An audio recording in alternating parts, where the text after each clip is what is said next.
This is the Storyworks Roundtable, where we have conversations about craft, because becoming a successful author begins with writing a great story. Hello and welcome to this week's Storyworks Roundtable. Today, Robert, Kathryn, and I are talking about how the craft of storytelling, narrative craft in literature has changed over time. And we are not literary historians. So, we're just going to go for it and give it our best shot here. But we are people who are well-read and who have studied storycraft and have been doing this for a long time. And certainly if you want to add to the conversation, please do. We have a comments feature at storyworkspodcast.com right there on the episode. We also have a Facebook group, Storyworks Writers on Facebook. So either of those would be good places to chime in with what you've noticed when you read fiction from different decades. Mm-hmm. So, Robert, you suggested this topic, so let me just turn it over to you. What book are you currently rereading? Well, we reference it so often that I thought it was time for me to go for another reread of Lord of the Rings. And we reference it as an absolute classic for story structure and the great example that many use and refer to for the hero's journey, etc. And as I'm reading, I've just finished book one, so I suppose that means I'm a third of the way through. And it occurred to me that this is definitely, it feels like an older writing style. And there are times, okay, so let me go back to when I first read it, I would have said I probably savored every paragraph. Now, and this is not too far into the future, let's say, I can see that I get a bit impatient at times. And I know I have friends who poke fun at Tolkien's writing and saying, "Oh, here we go, another 3-page description of a mountain." So obviously we're talking. There's a style component. There's a story structure component, and then there's probably a culture at the time component that may not survive today if it were. It had me wondering, if I'd submitted this as a draft to an agent and a publisher, would they be coming back and saying, "You know what? There's an awful lot of exposition here. Today's reader isn't going to put up with that." Is that really true, or are there still classics? And we've got George R.R. Martin, obviously, is also extremely descriptive and flowery, and people love that work, and that's contemporary. So I may be wrong. Well, I'm not I was trying to be particularly right about anything, but it did occur to me that literature does go in waves, and we live in such a bite-sized society with everything from Twitter through to binge watching on Netflix. Is this influencing how we express our craft? To me, I don't think that the essential nature of things like the hero's journey and heroine's journey and other such structures really fundamentally change. But it's been an interesting experience, and so now I can feel myself glazing over a bit. Okay, I'm going to skip this bit because I know what happens next. I want to get to the bit where they get chased across the river. Right. You've said quite a few interesting things there, and the first thing I want to touch on is you said you're not trying to be particularly right. And that's a great caveat for us to put forward, that we aren't trying to be the definitive voice on how things have changed. We're just reflecting on our own observations and having a conversation about them. So thank you for throwing that out there. And you mentioned style, structure, and culture, that those are things that certainly change with time, that influence the way we write. That might be a great place to start. And of course, description and length of description is a great example of something in our narrative craft that has changed with time. And Kathryn, you were just so I'm gonna let you make a comment here. Yeah. So immediately as you were talking, Robert, I I started thinking Charles Dickens and Dostoyevsky.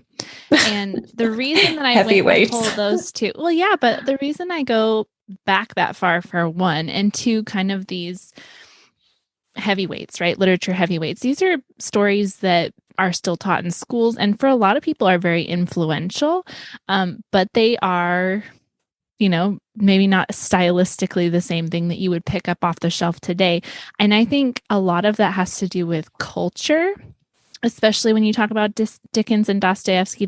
They used description as political commentary, or to bring in the culture of the time, or a lot of their exposition or, dialogue points or whatever was very timely, and then they have become classic works, right? And I think to some extent, the style that Tolkien kind of represents, with like this hugely, big depth of description and exposition, and just you swim in it, right? You just immerse yourself.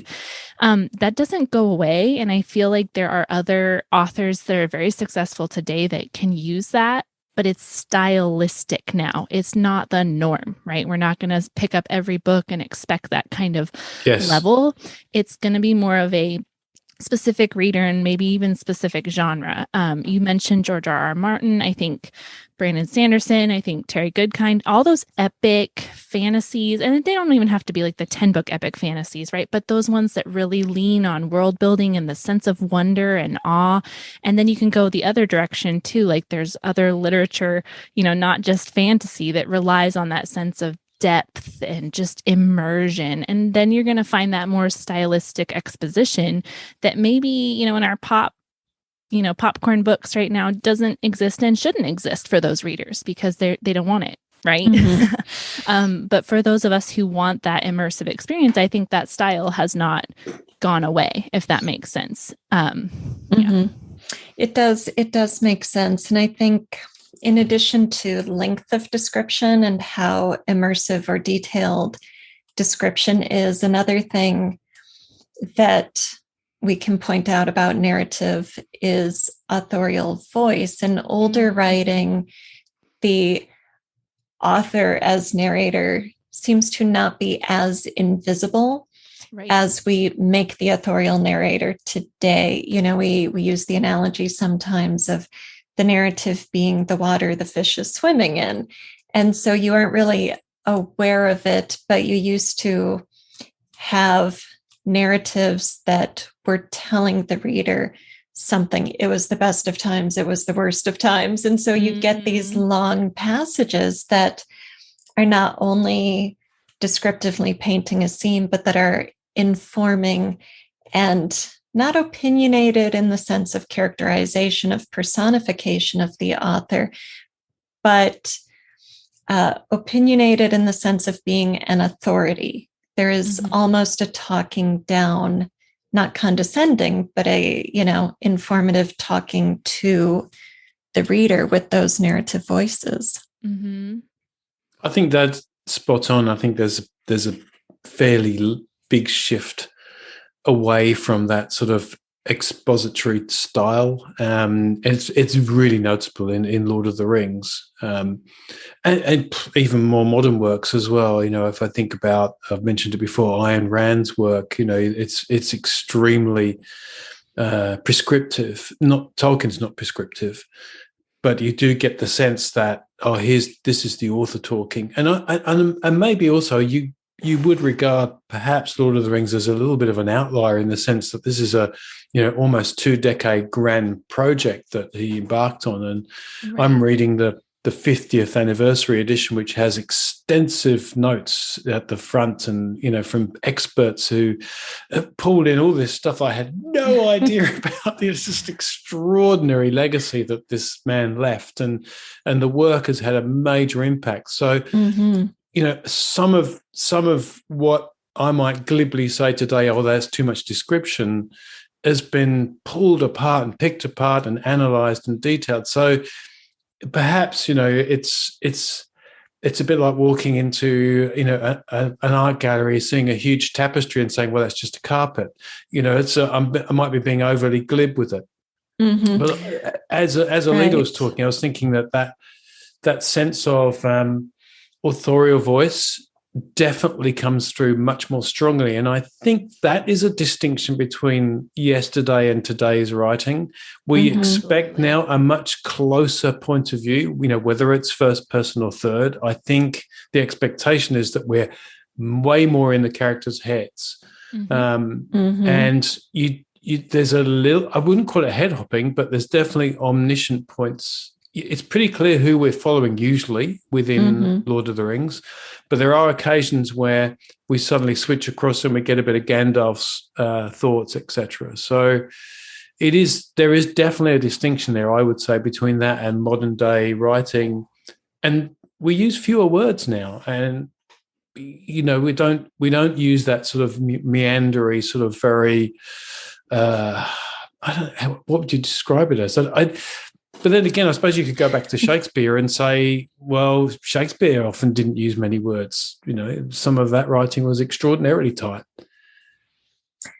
Right. Well, I mean, Shakespeare is known for his sonnets and his plays. And so, in terms of narrative voice and authorial voice, we don't really get that from Shakespeare. But I was thinking, kind of going through some of the older works I've read, and I've read some Edwardian fiction, turn of the century fiction, and the POV is somewhere between omniscient and multiple close third. It has the fluidity of omniscient, but it's not everywhere all the time, and it's not necessarily jumping time frames or going into land or, objects, or, what I mean? It isn't omniscient in that sense, but it has an omniscient feel. I guess maybe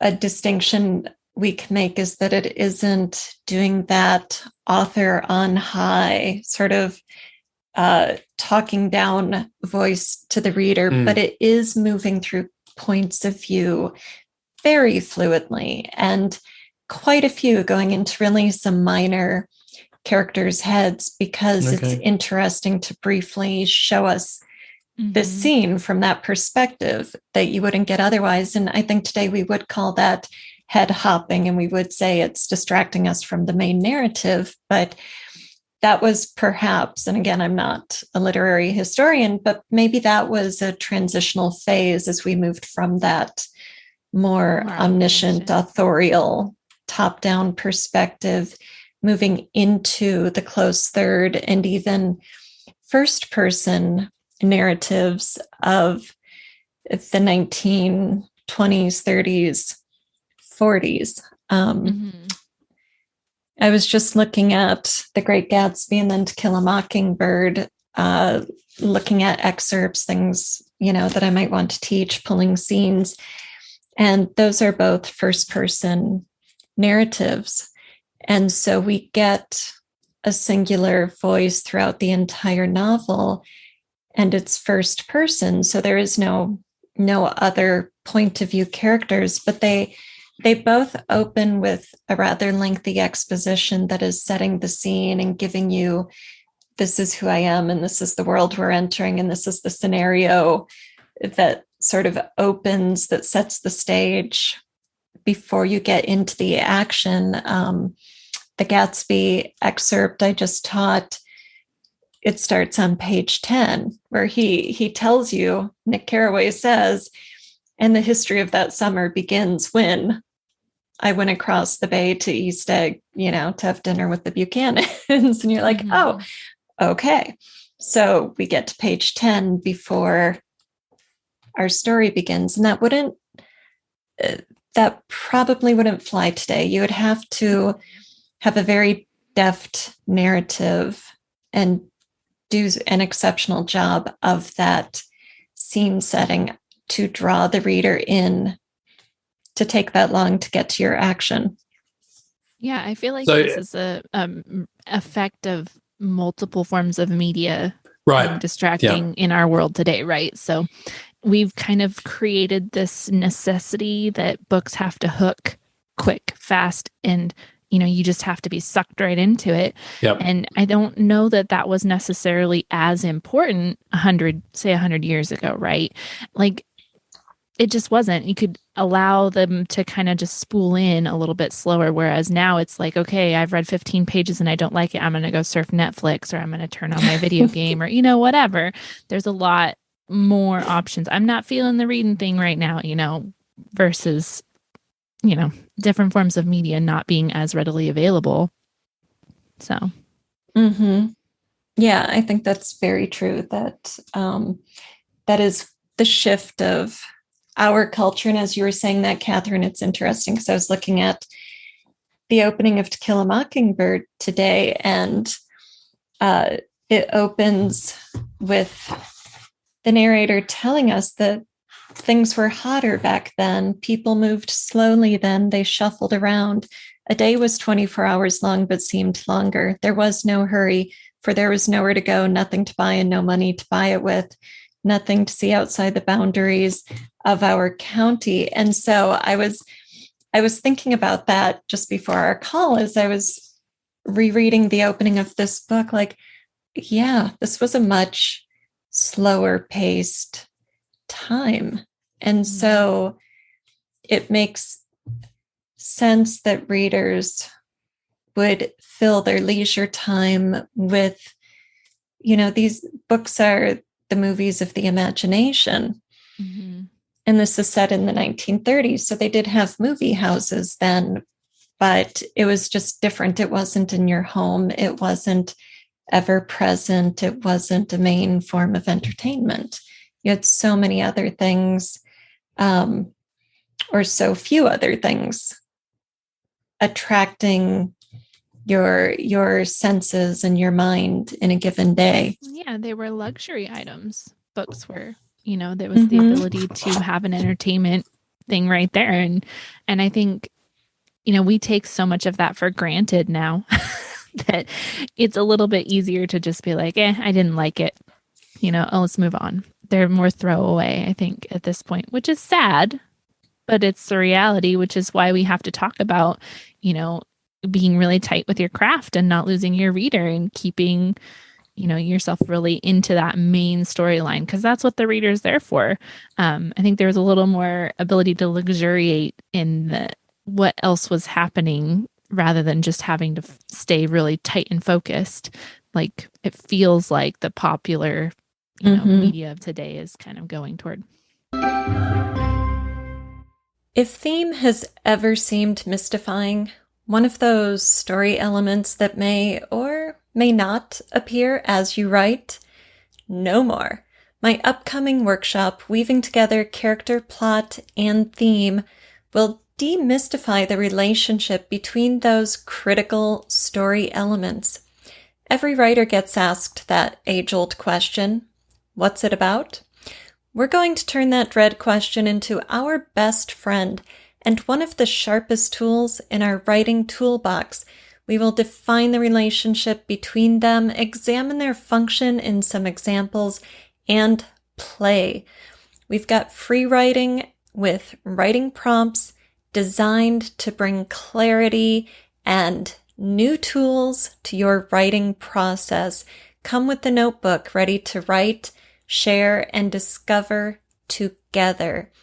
Weaving Together Character, Plot, and Theme is happening on Sunday, September 26th. You can get all the details at storyworksfiction.com. While you're there, also enroll in Making Your Readers Fear and Fear for Your Characters. That one's in October, just in time for Halloween. If you missed last week's Writing Backstory into Your Now Story, you can still bundle the workshops together, save 15%, and do Writing Backstory into Your Now Story as a self-directed video course. But join us live for Weaving Together Character, Plot, and Theme, and Making Your Readers Fear and Fear for Your Characters to get the most out of these classes. I hope to see you there. Happy writing. This is it's interesting, isn't it? Because when you were talking about To Kill a Mockingbird, it's the same sort of thing that I was saying about Tolkien, is that as a developmental editor, for example, Alida, you might have, if you'd had Fitzgerald as a client, you might have said, I think we should just cut that opening exposition and just start in media res. Never heresy. But that's what I'm thinking about in terms of the differences. And then it sort of dawned on me when Kathryn was speaking that, yeah, of course, we're in a distraction age where it's almost every media company's job to distract. The very raison d'etre of Facebook is to keep you on Facebook and make you not go anywhere else. Mm-hmm. And I was thinking about that. If you're reading a book, have you ever tried the experiment where you tried not to look at your phone for an hour or 2 hours? It's really hard. We've been really, really conditioned to accept distraction as the norm. Right. And so, I will usually read at night in bed, but I'll usually read at lunchtime as well when I'm having, lunch, because I just, that's my escapism. And sometimes I'll read in the afternoon. If I've finished work and I feel like it's some downtime, I'll read. But a lot of people won't. A lot of people just go surf on the phone, or they might read, but they read for 3 minutes, not an hour. Right. So, or they read on their phone. So all of those pings are coming in mid-sentence, which this brings up a really interesting issue for, not to further the genre literary divide, which none of us particularly believe in or believe is a useful thing. But, there are books that you just want to consume. You use the term popcorn book, Kathryn. Yeah. And that's great because that's fun and that's its form of pleasure and enjoyment. But if you want to luxuriate in your language, if you want to craft a beautiful, meaningful narrative, and you're up against today's cultural distractions, how do you do that? How is our craft changing in the best way to make our writing distraction proof, if that's even possible, but still have some of the qualities that we value from the classics? But for me, it comes back to partly what you said before about hooking people in. So, as Kathryn was saying, it's almost expected now. And I think that is a modern day craft skill that's worth learning. But I think also to do that, we have to find a way with words to immerse very quickly. So it's not just a hook in the sense of, right, I've got to get into the action, but it's a hook in the sense of, I want to be here rather than on Twitter or on Facebook or watching the TV or something else that's competing for my time. Mm-hmm. And so if you look at what's compelling about Tolkien for its time and even further back, as you say, it's a transportation into some world. And I really do, if I want to pick up Lord of the Rings at lunchtime, I know I'm probably going to have to, okay, now Boromir was talking about Gondor, and I'm going to have to think, you've really got to kind of read a couple of paragraphs back to get back into it. And I think that's the thing that readers struggle with today, painting a broad brush. But let's say we're in that snappy society. So that means that instead of doing that, I've got to find a way to very vividly bring to life wherever they're at in the story, so that, assuming that people are reading in this choppy sense, it's at the bus stop, or it's at the train station, or it's while they're waiting to pick up the kids, they're on their phone. That's the kind of writing style I'm looking for, that is not just action-oriented, but it brings to life the setting and transports very quickly. And I think that's a really hard skill. That's not to be sniffed at. What Tolkien did in a page, we're now saying, okay, you've got to do that in, a sentence or two. Whoa, now we're really talking. Yeah. So what qualities, other than, description, we've talked about from from previous works would we want to keep alive? Do we want to see in our own writing or in the books we like to read? Yeah. Characterization. I think, if there's one thing that comes all the way through, it's, why do we want to go back and read Lord of the Rings? It's because it's Sam, or it's Legolas, or it's Gandalf. It's not because I want to get to that moment where, where, I don't know, they went into the mines. No, I want to get to that moment where Gandalf falls and says, fly, you fools. And so I think characterization becomes even more important. If we can attach the reader to a character, they'll want to come back no matter what your style is. So maybe that's got to be even more front and center. Outside of exposition and description, we must first start with, why do I want to be spending time with that person? Yeah. Right. I was going to say it's all about that feeling, that emotional connection / the feeling that you want to get out of the media that you're partaking in, right? So I just did this the other night. I was like, oh man, I know what I want. I know the feeling that I want to have right now. I went straight to my library, went straight to the genre I wanted, picked a book, and it satisfied that feeling, right? And I think that skill of bringing your emotional attachment to the story and the character where you get that feeling, whatever that feeling might be, right? Because every genre and every, kind of book consideration or media consideration is going to have a different kind of feeling that it's aiming for. And I think that even if you can't express it, I want the feeling that came from that book or that experience, right? Smart. Being able to find books or, that satisfy that, that's where I'm going whenever I'm going for a book. So I think, whether that's that fantasy sense of wonder, or it's that happily ever after, or it's that solving the mystery, if you can deliver on that feeling and the reader knows from page one, like, I'm going to get that, then I'm going to follow you through the whole book, because that's what I want, right? So it's that promise and delivery. And if you can achieve that, over and over and over in little tiny bits throughout the book, or however to draw your reader through, I think you're going to be successful, because that's what we're looking for when we're looking at our media, right? Right.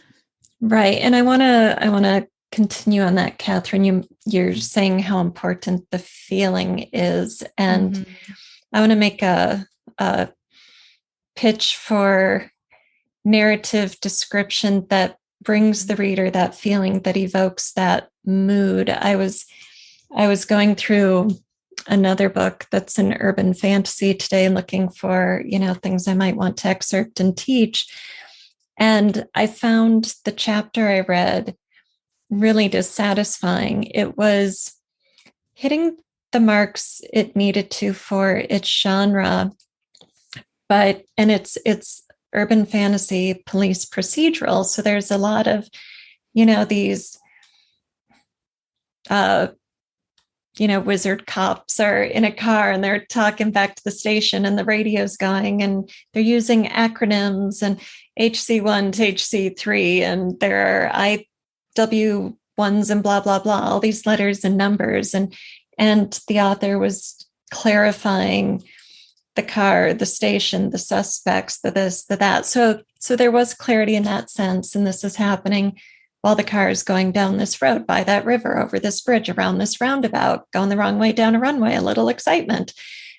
And I was looking at it thinking, why am I not feeling engaged with this? It's not a lack of clarity. It's not a lack of action. It's not a lack of personality. It's a first person narrator. I like the narrator fine. And it was that feeling there was no mood to it. It was too much about the logistics of the action. And there was no dramatic tension as a result, because what I didn't have was a sense of place, of purpose, of mood, of meaning, of feeling in it. And sometimes our drive to achieve a certain pace or a certain level of excitement comes at the detriment of some of these qualities that we find in older narratives. Mm-hmm. Yeah. So Tough. What is the mood that you want to achieve in an urban fantasy?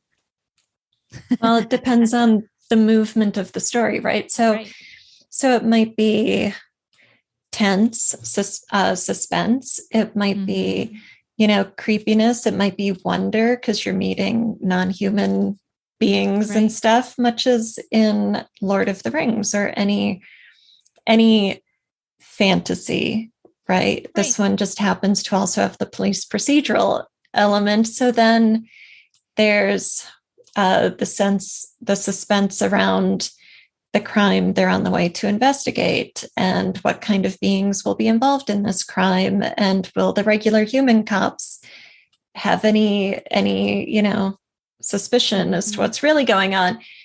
And so even though this text was hitting a lot of the right marks, it left me wanting in this other way.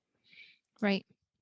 And there are probably... I think this is a really good distinction, I think, because if I think about what is endured as outside of sort of, cultural norms, then what is endured is genre conventions. And if anything, they've become strengthened by the fact that we're assaulted by multimedia. People are doing exactly what Kathryn was saying, is I want something specific.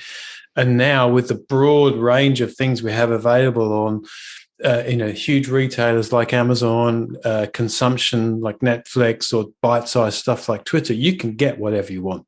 Mm-hmm. So I think it then becomes even more important to be very clear about what genre conventions you're delivering on. Is it the transportation to a time of love and bliss with a happily ever after? Is it the wonder and awe of crackling magic and fast-paced action and from urban fantasy? Is it mythology and history deftly woven into some fantasy? Mm-hmm. So I think, and I would make a distinction between tropes and genre conventions. So I think you can hit the marks, as Alida said, and maybe be putting, stacking your book with tropes, but not necessarily delivering on what Kathryn so beautifully says, the feeling. You're searching for a mood. And I hadn't really thought about it like that before. And I think that's what genre conventions really do. If I read science fiction, I want to read it for a certain feeling. Right. And that might be different from me as a sci-fi reader compared to other sci-fi readers, but there's something clearly that we're going to agree on, which is it's probably going to have some futuristic or speculative element that twists reality, time, space, transportation, because if it doesn't, it's not science fiction. So, but that doesn't mean I need all the tropes in there of, grizzly commanders or blood-sucking aliens. It just that doesn't necessarily deliver the same feeling. So I think that's really nice observations from both of you.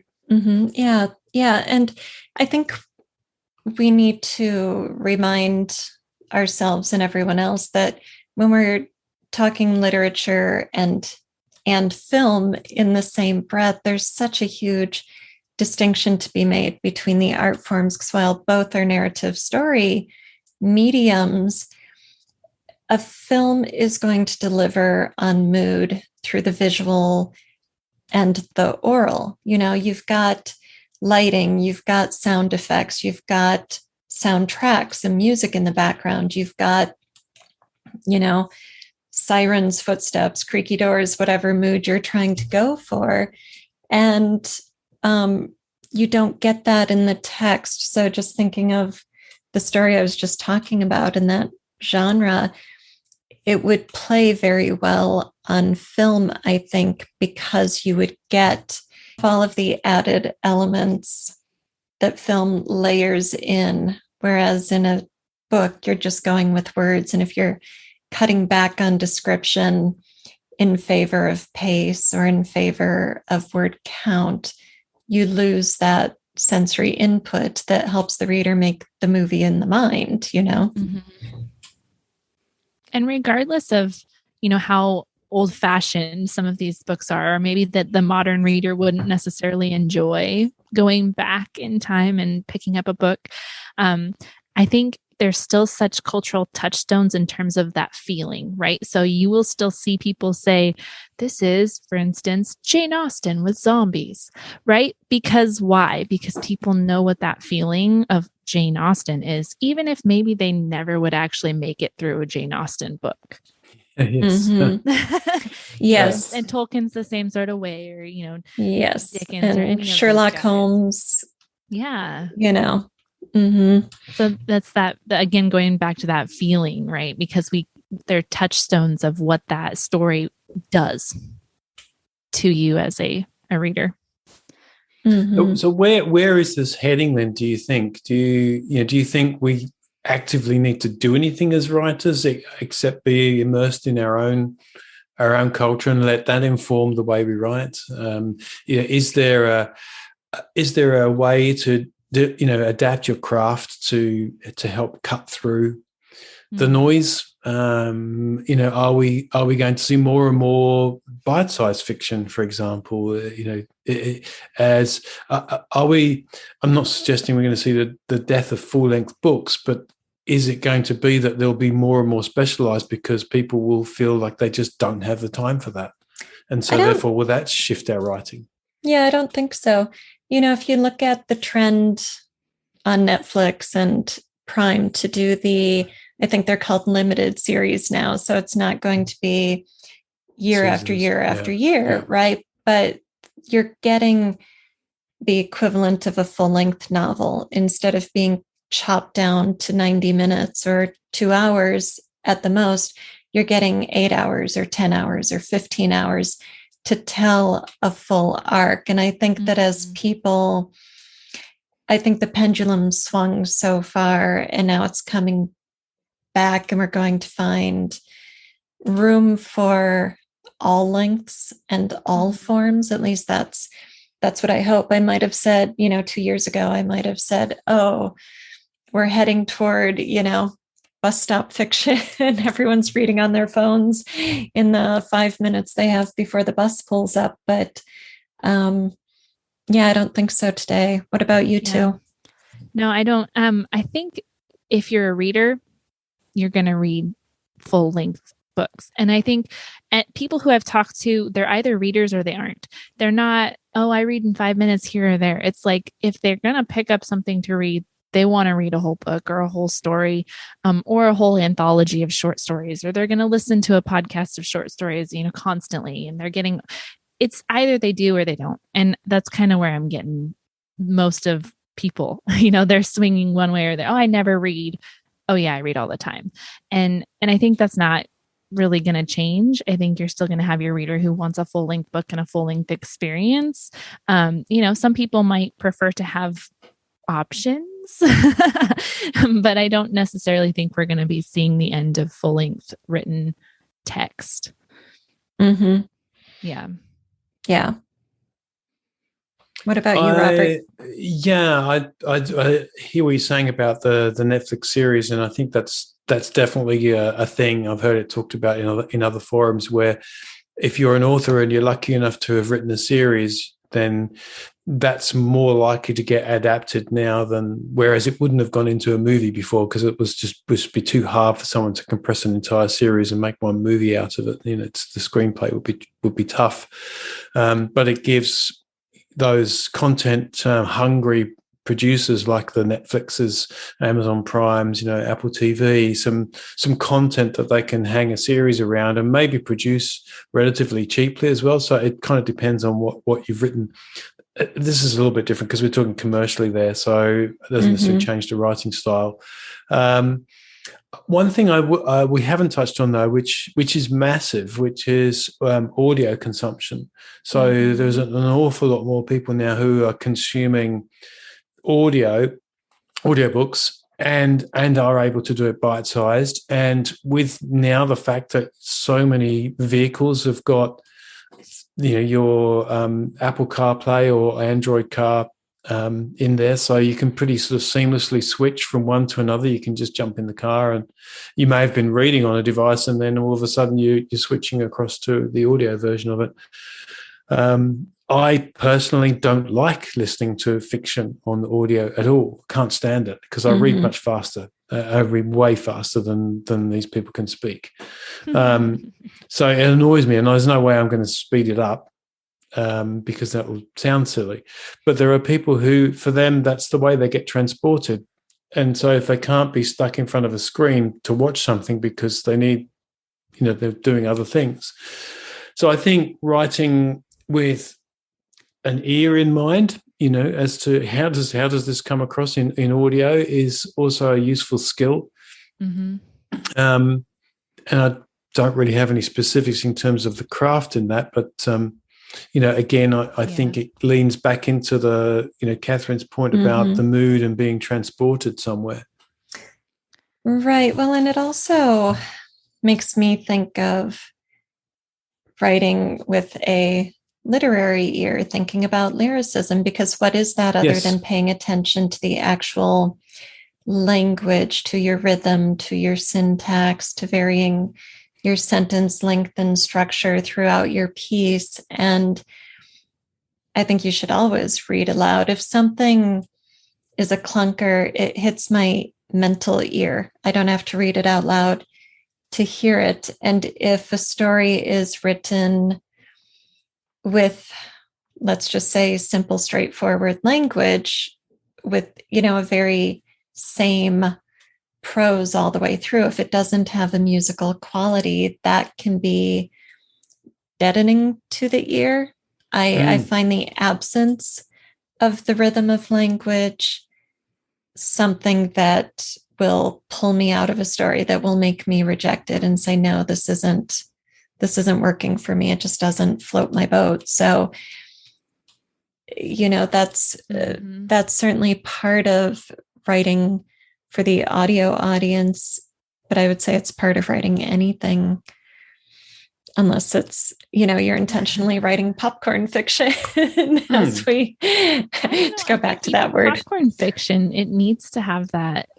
Yeah, there's a cadence, right? And patterns and repetition. And I mean, we've all got a little bit of music in us. Okay, I hate to say that, but we do. Like, if you can listen to music and enjoy it, any kind of music, you understand this. So I think spoken word is so important, and being able to hear your words out loud. And then performance-wise, audiobooks are performances.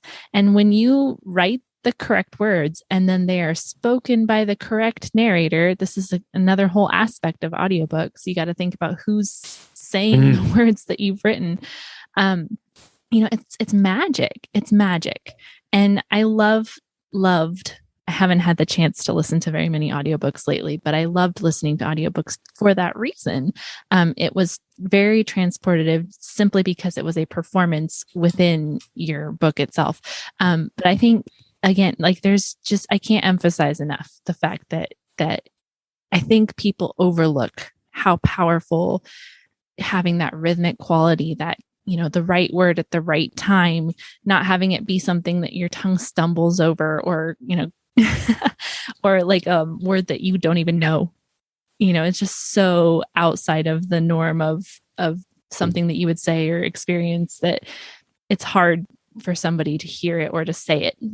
Fantasy names drive me crazy. Anyway, things like that. And not to say that you should use language that's only the simple language, right? Like, always you should push the boundaries of vocabulary, but there's a difference between a word that doesn't make sense and a word that, is higher vocabulary, but also is accessible within the story itself. And, anyway, long story short, I just, that speaking it out loud, we've talked about this before, read your stuff out loud. And if it doesn't sound good, then I think you should take a look at it, and especially in the world of audiobooks.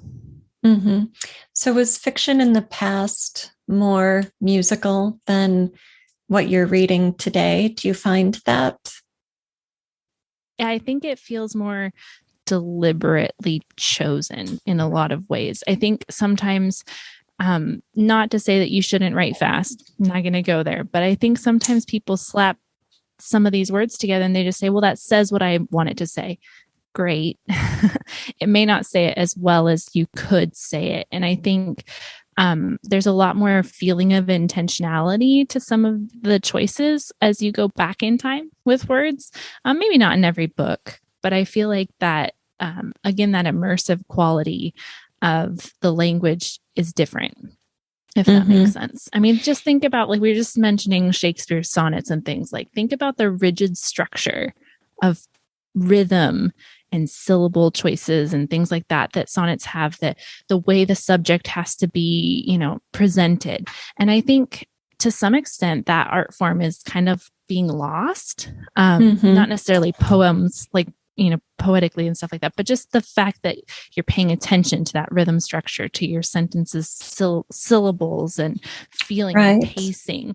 And I think that's a shame.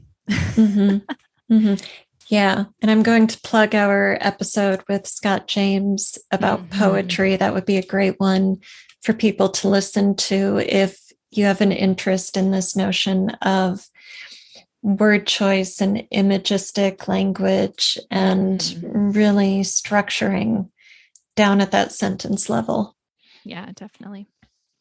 So what I'm hearing there then is that maybe the evolving craft language is coming down to a prosaic level of, if you want to be able to cut through the noise, then you've got to write above the noise, and being really really deliberate about the way every specific thing is constructed, which is, it's kind of the opposite of the churn it out and deluge the world with content that we tend to experience as consumers. So in order to then cut through that and make it a book that people do want to pick up and be transported, then perfecting your craft at the prose level is worth working on. And it doesn't matter whether you write fast or slow, as Kathryn says. That's not what we're saying. You don't have to write more slowly to do that. You just got to have your attention on it.